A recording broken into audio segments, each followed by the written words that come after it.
For many boys and girls, the dream of winning a state championship began right here on the playground.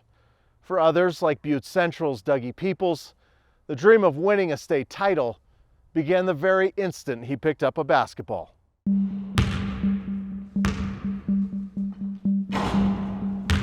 Dougie's amazing. From the time he was born, he's brought so much joy into our life. The very best part about him is he's kind. He's such a great kid. I mean, his work ethic is second to none. I've known him since he was little. I've seen him in this gym, day after day, week after week. I mean, nights, weekends, year round, he's up here putting the work in. There's been nights where it's 11 o'clock at night and he's getting his coat on and we're like, Dougie. And he's like, oh, I'm gonna go to the MAC. We're like, at 11? He's like, yep, I wanna shoot. On top of his work ethic, he's just a great kid. He's one of the most polite, humble kids you'll ever meet. Just so fortunate to have a guy on our team that can do the things that he does. What's it like going to school here? Yeah, it's amazing. Butte Central, in my opinion, it's the best atmosphere and school in the entire state. I wanted to be a Maroon, and when you're a kid growing up, you want to be Maroons. That's what you dream of growing up. I love everything that this town has to offer, and I couldn't ask to be in a better place, surrounded by better people. Growing up, I've watched my cousin Molly and Quinn and Danny play basketball, and Molly and Quinn got the opportunity to play in state championship games. They both have won. I think I was in middle school at that time, and that's what I've dreamed of as a kid. I saw how special that was for them and for the entire Butte community, and that's what I wanted to play in a state championship game.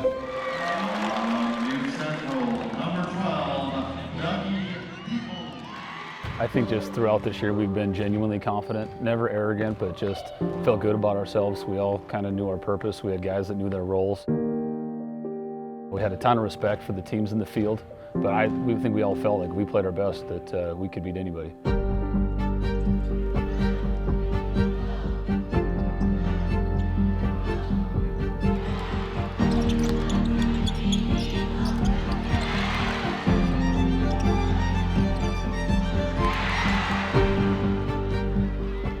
There was never a moment where I think either team felt like they were in control. The biggest lead was 5.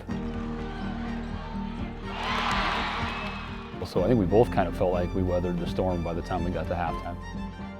I mean, they're an unbelievable team. There's a reason why they were in that game and why they've dominated all year, really.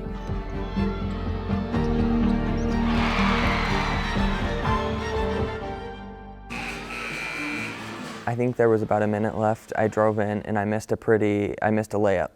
And they called timeout. And so our plan was to foul one of their players, specifically if he touched the ball. Otherwise, at 40 seconds, we were just going to foul anybody.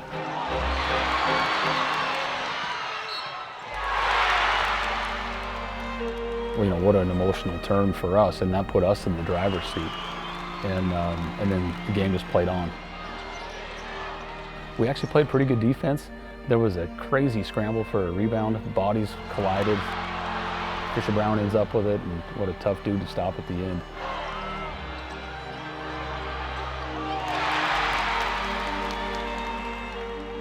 Did you ever consider calling a timeout? Never. This is what every kid dreams of doing. That's what I thought in my head. I was like, wow, I've played this moment out in this same gym all the time, counting down from 5.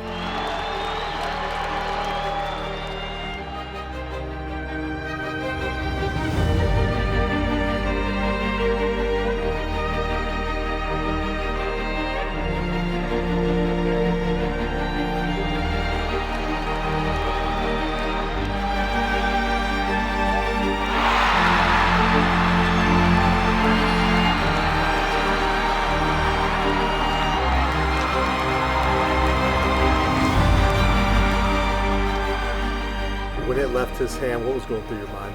Please go. I just felt like if it's meant to be, it's going to go. And thank God it was meant to be.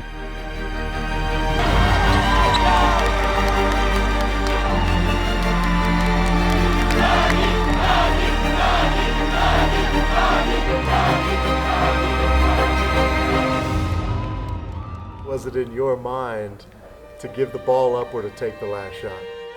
I mean, it wasn't in my mind to give the ball up at that moment, but I would have if the double team would have came sooner.